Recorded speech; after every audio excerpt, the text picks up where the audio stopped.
wanted to talk about pills. All the pills that I hear from women.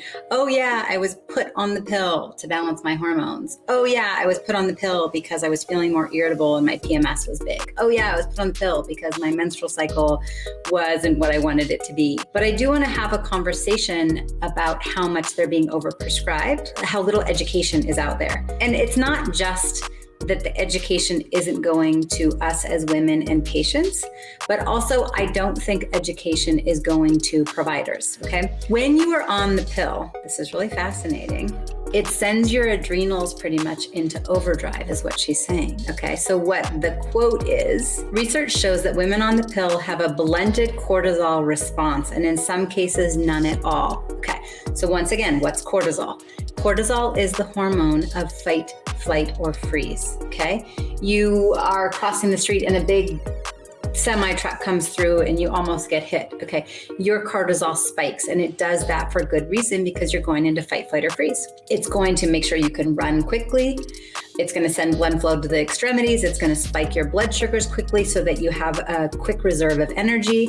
It's going to turn off your digestion, turn off your immune system, turn off your hormone production, because none of those things are important when you're in survival. And most of us are already in high stress lives where we're being exposed to a lot of stress in general, okay? Now, the other thing we have to remember is our hormones are like a lock and key, okay? This is the receptor.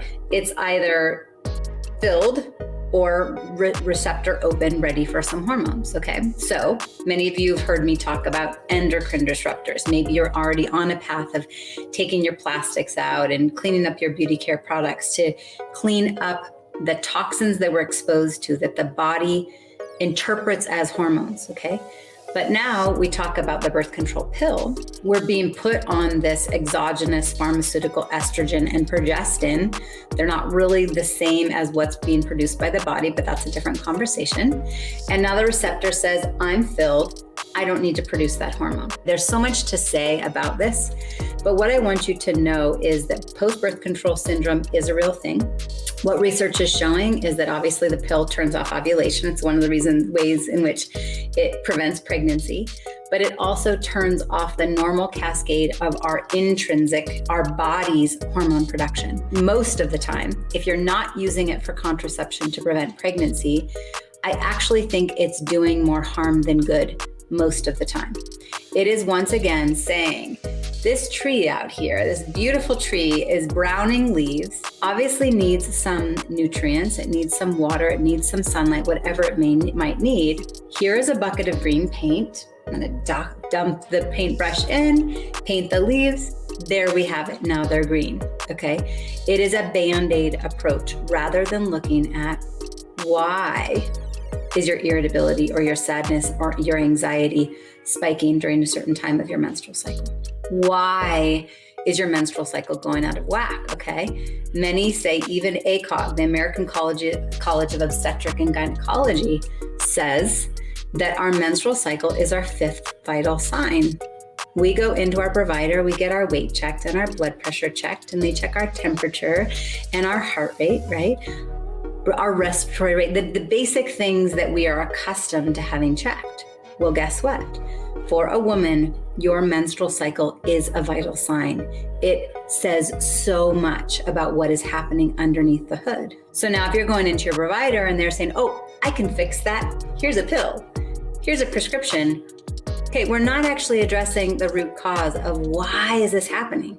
Why are you all of a sudden bleeding more heavily or having irregular menstrual cycles or having extreme constipation or diarrhea or gut upset right before you bleed, okay? Why is it that in the second half of your cycle, you're more hungry and you feel a little bit more sleepy and a little bit less social and a little bit less creative, okay? First of all, you need to know that we can't expect you to be the same all month long because of course you're not the same. Your hormones are different.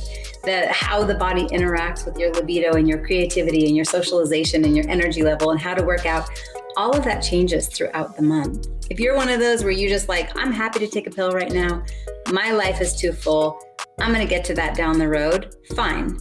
As long as you are doing it consciously and you know that it's affecting your adrenals, it's affecting your own body's hormonal makeup, And if you're not using it for contraception, I think it's actually doing more harm than good for the long term.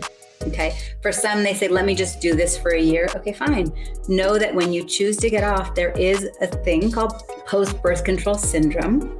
You are going to need time to detoxify these exogenous chemicals that are being put into your body via pharmaceutical form. So if you're one of those that you're like, no, I really want to look under the hood. I want to address what is going on and figure out how to get my menstrual cycle regular and my mood stable. Not the same. It doesn't have to be the same all the time, but stable. I want my libido to be strong throughout the month. I want my energy level to be strong throughout the month. Now you're talking. In my world, like this is where I go, yes, yes, yes, yes, yes. Let's do this work, okay? Let's chat. Looking forward to hearing back from you.